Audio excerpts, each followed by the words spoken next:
Good morning दोस्तों, कैसे आप सभी। आई होप सभी अच्छे होंगे। अगर आप मेरे चैनल पर नए हैं तो मेरे चैनल को सब्सक्राइब जरूर करें और मेरे वीडियो पर लाइक और कमेंट जरूर करें और ज़्यादा से ज़्यादा शेयर करें।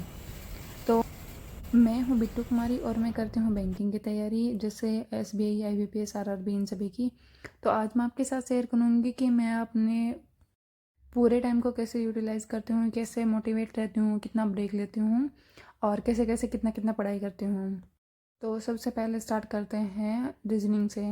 सबसे पहले मैंने देखना स्टार्ट की थी रीजनिंग की क्लास, वो है अलग से बैच से। ये मेंस का बैच है, क्योंकि मैंने पहले इसको स्टार्ट किया था फिर बीच में छोड़ दिया था, तो फिर मैंने सोचा इसको स्टार्टिंग से स्टार्ट कर लेती हूँ तो थोड़ा रिवाइज भी हो जाएगा। तो इसलिए इसकी कल मैंने पूरी 2 क्लासेस वगैरह देखी मैंने 2x की स्पीड थी, लेकिन वो सारी मैंने कंप्लीट कर लिया और उसमें जो भी क्वेश्चंस थे मैंने सारे कंप्लीट कर लिए थे उससे। कि थोड़ा सा ये था कि उसमें सर ने बेसिक बताया था, तो प्री का भी थोड़ा सा उसमें मतलब रिवाइज हो जाएगा, इस वजह से मैंने सारे क्वेश्चन उसमें अटैम्प्ट करके देखे थे। देखो, अभी से अगर प्री के साथ मेंस की तैयारी करोगे ना तो बाद में बर्डन नहीं होगा। और ये सोचो कि मैं अभी प्री प्री की कर लेता हूँ, प्री होने के बाद में मेंस की कर लूँगा, तो उसके लिए टाइम नहीं बचेगा बाद में आपको। तो अभी से प्री के साथ मेंस करना स्टार्ट करो, उसका बेनिफिट आपको प्री में भी दिखाई देगा।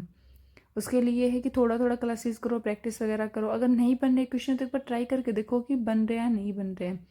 नहीं बन रहे हैं तो उसको थोड़ा सा और ट्राई करके देखो। अगर बन रहे हैं तो उस पर फोकस करो कि मैं कहाँ मिस्टेक कर रही हूँ। बहुत बार ये होता है कि मेंस के क्वेश्चन हमारे अच्छे रीडिंग की वजह से नहीं हो पाते हैं, क्योंकि उसमें मोस्ट इंपॉर्टेंट जो चीज़ होती है वो होती है रीडिंग। उसके बाद मैंने स्टार्ट की मेंस मैथ की क्लास स्टार्ट की थी।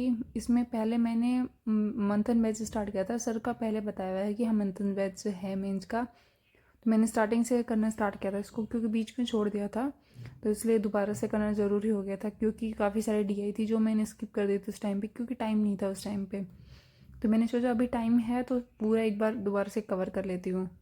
तो देखो, हर दिन ये पॉसिबल नहीं हो पाता कि हम मतलब पूरा उस चीज़ को करके चले, लेकिन जितना भी हमें टाइम मिल पाता है ना उसको पूरा यूटिलाइज़ करें कि हाँ मैं अभी इस चीज़ को पूरा कर पा रही हूँ, टाइम दे पा रही हूँ, इतने क्वेश्चंस मेरे से सोल्व हो रहे हैं। DI एक बार ट्राई करके देखो, अगर होती तो ठीक है, वरना सर जैसे समझाते हैं उसको एक बार करो, फिर दोबारा से करके देखो। भले ही मतलब टाइम लगे, आप पूरे दिन में एक ही DI कर सको, लेकिन उससे सीखने की कोशिश करो कि हाँ ये चीज़ें इसमें ऐसी थी।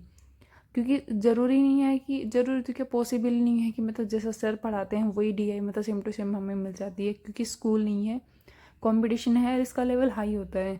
तो मतलब सीखने की कोशिश करो, नहीं कि ज़्यादा अटेम्प्ट करने की कोशिश करो कि हाँ मैंने आज 5 DI लगा लिया लेकिन उससे कुछ सीखा ही नहीं, जो रिपीटेड थी उनको ही सोल्व कर रहे हैं।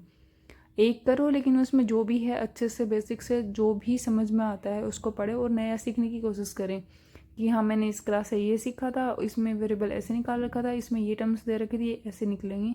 तो जो भी है वो सीखें। रीजनिंग में भी ऐसे ही है, पजल चाहे 2 ही करें लेकिन उनसे सीखें कि हाँ इस लाइन का ये मीन होता है, सर ने ऐसे बताया था, इस पजल को ऐसे करते हैं, इसमें ये टर्म्स होती हैं सारी, उसको भी ऐसे ही करें।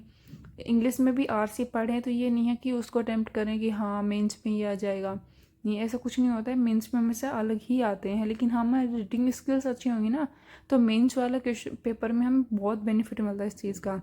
और अगर जितना हम उसको मतलब अच्छे से रीड करके समझ सकेंगे ना तो वो ज़्यादा बेनिफिट करेगी और ज़्यादा अटैम्प्ट करने की कोशिश करेंगे और जल्दी भी अटैम्प्ट होगा। वरना ये हो जाएगा कि हम स्लाइड को पढ़ते रहेंगे और ये हो जाएगा कि हम आगे की पीछे की भूलते जा रहे हैं, आगे की पढ़ते जा रहे हैं, तो उसका भी कोई बेनिफिट नहीं है उस चीज़ के लिए। उसके अलावा करंट अफेयर का देखो, करंट अफेयर का डेली तो करो ही करो। और मतलब ये तो मस्ट है कि मतलब सभी लोगों को करनी ही चाहिए। मतलब उसके लिए कि पर्सनैलिटी भी डेवलप करता है, प्लस में आपकी नॉलेज को भी इंक्रीज करता है। दूसरा ये होता है कि अभी मतलब जैसे RRB का पेपर आएगा तो उसमें जनवरी मंथ से स्टार्ट करना होगा, क्योंकि जब भी SBI क्लर्क का मेंस का पेपर आया तो सब लोगों ने क्या किया, जनवरी फरवरी और मार्च 3 मंथ का किया और क्वेश्चन ज़्यादा आगे नवंबर दिसंबर वाले सेक्शन से आगे। तो सब लोग टीचर को ब्लेम करे कि टीचर ने पढ़ाया नहीं, बताया नहीं। टीचर ने बताया था लेकिन वो हमारी मिस्टेक थी, हम भले ही अब टीचर के ऊपर इस चीज़ को कर रहे हैं कि टीचर ने नहीं पढ़ाया। तो अभी से मतलब RRB जो भी मतलब RRB के लिए प्रिपेयर कर रहा है ना वो जनवरी मंथ से स्टार्ट कर दें। अगर ये है कि जनवरी फेब और मार्च का रह के आया है तो अभी इसके साथ साथ मतलब उसको कवर करने की कोशिश करें जितना हो सके, ताकि बाद में उस चीज़ का बर्डन नहीं हो। अगर मतलब पर डे का नहीं कर पाते हो तो वीकली का कर लो।